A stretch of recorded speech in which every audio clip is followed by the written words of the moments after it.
From Grandstand to SMTV Live, this is what a Saturday looked like in Britain before the internet changed everything.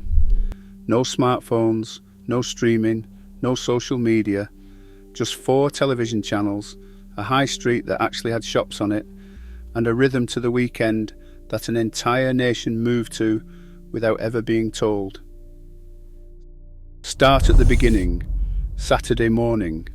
And if you grew up in Britain in the 1980s or 1990s, Saturday morning meant one thing. You were up before your parents, you were on that living room floor, and you were watching whatever was on. Missing it meant waiting an entire week. There was no catch-up, no on-demand, no YouTube clip later. You either saw it or you didn't, and that scarcity made it feel like an event. The shows rotated over the years. The Saturday show with Tommy Boyd and Isla St. Clair ran on ITV from 1982, replacing the legendary Tiswas. Then came number 73, Ghost Train, What's Up Doc. Over on BBC One, Noel Edmonds had already laid the groundwork with Multicoloured Swap Shop from 1976, and it was followed in turn by Going Live and then Live and Kicking, the BBC's answer to ITV's Saturday morning dominance, running well into the 90s. By the 29th of August 1998, SMTV Live arrived with Ant, Dec and Cat Deeley, and it was glorious chaos. These weren't polished productions, they were loud, silly, serial-fueled variety shows that belonged entirely to children for a few precious hours before the grown-ups reclaimed the television. And reclaim it they did. Once Saturday morning, kids' TV wrapped up after 3 solid hours, the screen belonged to sport. Grandstand launched on BBC One on the 11th of October 1958, and as one account put it, wives everywhere threw up their hands in horror as Saturday afternoons became dominated by sport. It ran for nearly 50 years, the last Saturday edition airing on the 27th of January 2007. Over on ITV, World of Sport launched in 1965 as the direct competitor. For 20 years, these two programmes carved Saturday afternoon in half. You were a Grandstand family or a World of Sport family, and there wasn't much room for negotiation. The undisputed jewel of World of Sport was the wrestling. ITV transmitted professional wrestling for over 33 years, from November 1955 to December 1988, and the bulk of it aired on Saturday afternoons. At 4 o'clock, Kent Walton would welcome the nation with the same greeting every single week. "Good afternoon, grapple fans."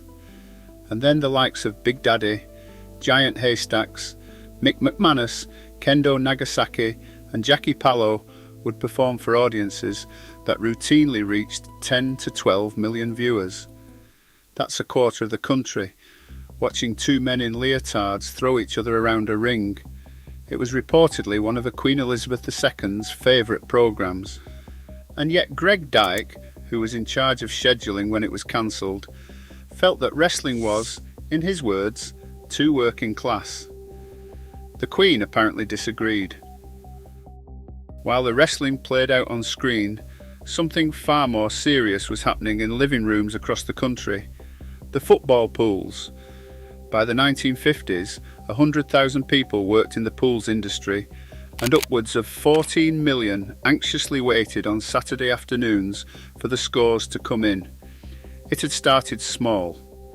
In February 1923, John Moores stood outside Old Trafford, handing out the first 4,000 Littlewoods coupons himself, helped by young boys eager to earn a few pennies. Just 35 were returned. From that modest start grew an industry generating £70 million a year by 1947. Vernon's Pools and Zetta's ran alongside Littlewoods as major competitors, together sustaining an entire working class culture built around that Saturday afternoon wait. Then, in November 1994, the National Lottery launched, and it changed everything. Within a few years, the pools were finished as a mass participation ritual. Why fill in a coupon when you could buy a scratch card at the corner shop? The results themselves became a ritual within the ritual. On Grandstand's final score, only two people regularly read the classified results: the Australian Len Martin, from the very first edition until his death in 1995, and Tim Goodgin, who carried on until 2001.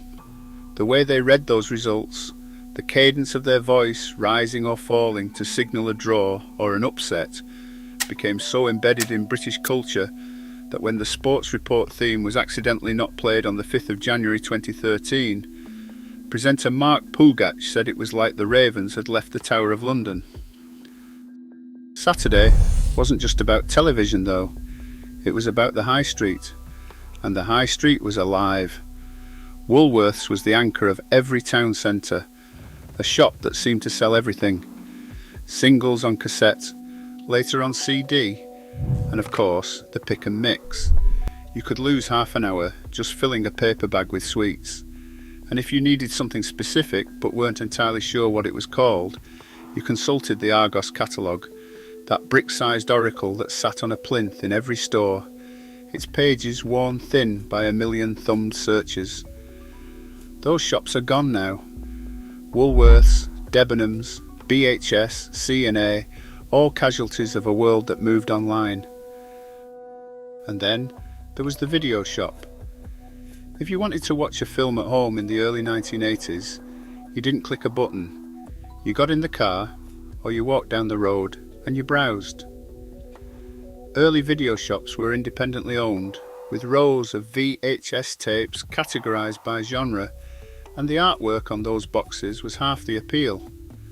Owning a video yourself would set you back over £60, the equivalent of more than £200 today, so you rented. Within 6 months of opening, one store had over 2,500 customers and 5,000 films in stock. Star Wars sequel, The Empire Strikes Back, came out in cinemas in 1980. You couldn't rent it until 1984. Patience was not optional.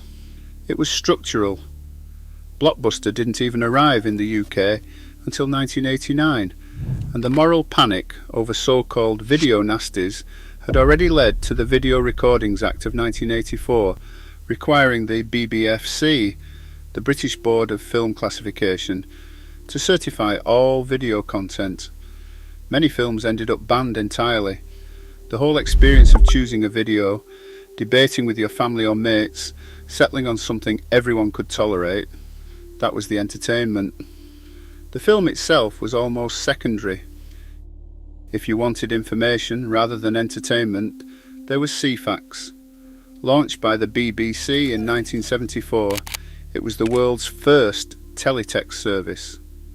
30 pages of blocky, pixelated text that you navigated with your remote control, covering weather, news, sport, and TV listings.